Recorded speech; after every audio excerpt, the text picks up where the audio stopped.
Emotional pain, often referred to as psychological or mental pain, is a complex and subjective experience that arises from distressing emotions, thoughts, or feelings. Unlike physical pain, which is often more easily recognized and understood, emotional pain is deeply rooted in our psychological and emotional well-being. It can manifest in various ways and can have a profound impact on an individual's mental health and overall quality of life. Let's hear from great spiritual leader Eckhart Tolle on how to heal emotional pain. You're not denying what you feel, but you're adding a dimension to it, the external dimension. And then nature has a very healing effect if you truly give attention to nature.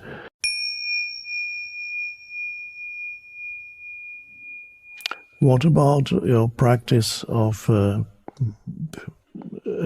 giving attention to the present moment? Now, if you give attention to the present moment, you become aware of whatever it is that you feel within.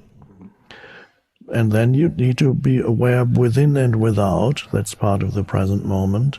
So that your attention is not completely absorbed by whatever it is that you feel, because there's also the vastness of the outside world.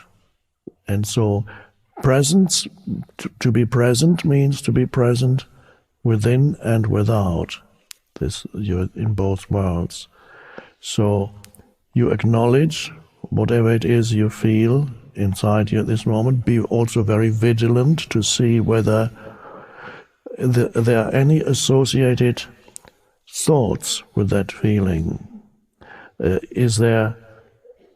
Are there certain thoughts that go through your head that reflect what it is that you feel?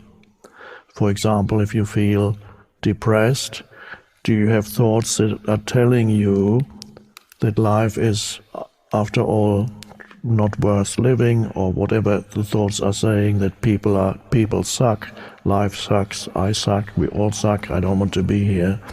That kind of thought. So you need to observe, be aware as far as the inside is concerned, be aware both on the level of the emotions and feelings and on the level of mind activity. What kind of thoughts, and so it requires vigilance so that you don't indulge without knowing it in unconscious thinking. And you can't separate the unconscious thinking and the feelings. So only you can know. I don't even know whether you can answer this question now, because you have to find out in the moment of it happening what kind of mind activity accompanies those unpleasant feelings, and to see whether this mind activity actually feeds the unpleasantness that you feel, or the suffering that you feel. That's a very important thing. What role does your mind play in all this? Very important. Is your mind feeding it? Because this is, you have a big pain body there, which is not in itself a bad thing, because a pain body becomes a strong motivating force for you to awaken. I also had a very heavy pain body. That's why I had to awaken. Couldn't stand it anymore. And you're at this point too. Can't stand it anymore. That's good. So be very careful so that you examine your thinking. Am I feeding the feeling? And if you are, that means there's enough awareness for you to realize it. Then you let go of the thoughts. And one way you can do it you remember I just mentioned, be present within and without. You can use, for example, your sense perceptions, directing attention to your sense perceptions. That takes attention away from thinking. And then you experience, the next step would be, you still feel the unpleasantness, but you're also observing sensory perception around you. There's the sky, there's the flower, my hand, the hand. And you don't have to, I'm labeling it now, but you don't have to label it. It's better not to label it, just to perceive it fully. Come to your senses, look around, there's an entire world there, and your suffering ends here, where your skin is. The suffering that you experience is inside you, just one step next to you, there's no suffering. Isn't that strange? So that here the table isn't suffering, I'm suffering, and this inch on the chair here is not suffering. It's just inside this bag of skin, I am the suffering entity, that's me. And then if you don't know that, then you identify with that feeling, and then you look at this, then you call, and you still have the conditioned thinking that reflects the suffering, and say, oh, it's all pointless, the trees are pointless, the sky is pointless, what's the point of it all? I don't see any beauty in this, and this flower is going to die soon, of course.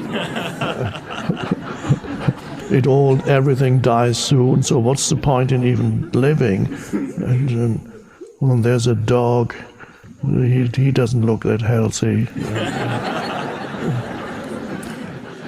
Whatever it is, then you would be just look at the world around you through the feelings. So to be present, you have to not label and just look and take in auditory, visual perception, breathing. So, and then if you give more attention to your surroundings, especially when you're in nature, but nature is everywhere. Even if you're in the middle of Seattle, there's the sky. Well, it's usually at this time of year it'll be gray, but that's fine too. There's sunlight filtering through the sky, and you have lots of trees. Lots of trees. The evergreen state, Washington, as it says on your license plate.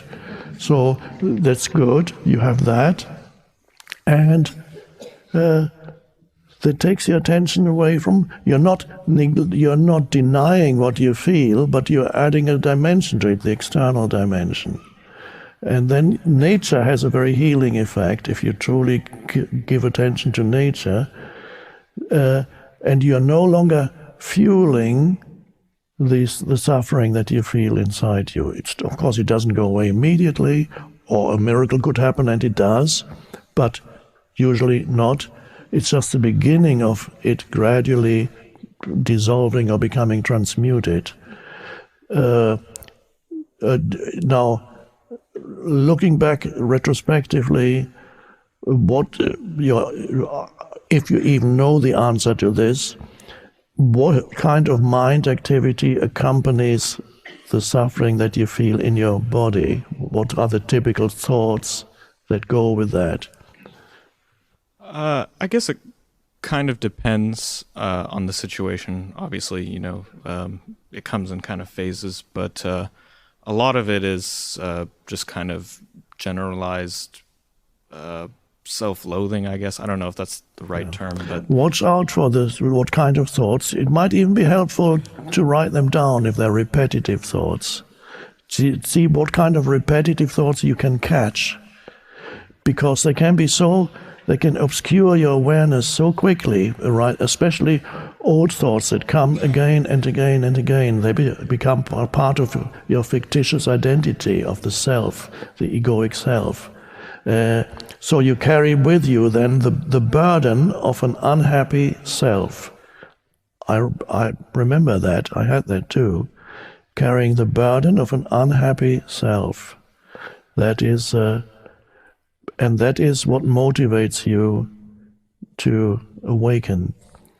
But there's already been a diminishment of your depression. Absolutely, yeah. So that's a good sign. That means presence is arising, and it is gradually dissolving this pain body in you. But your work is not to renew the pain body through unconscious thinking. So you need to be really alert and watch your mind. so that you don't create more suffering by unconscious mind activity. And if you no longer feed the pain body, because now the pain body, of course, also feeds through drama in relationships. It has the two ways of feeding. In your case, perhaps more through your mind, but I don't know, could be also enacting and reenacting drama, emotional drama in relationships with your partner, family members, or whoever it may be, usually people you're close to or work with, but the closer the better.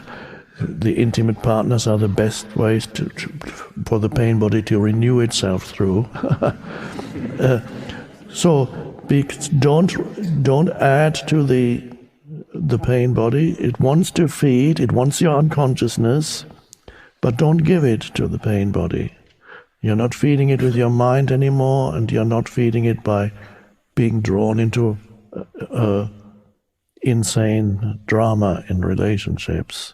So you're watching it.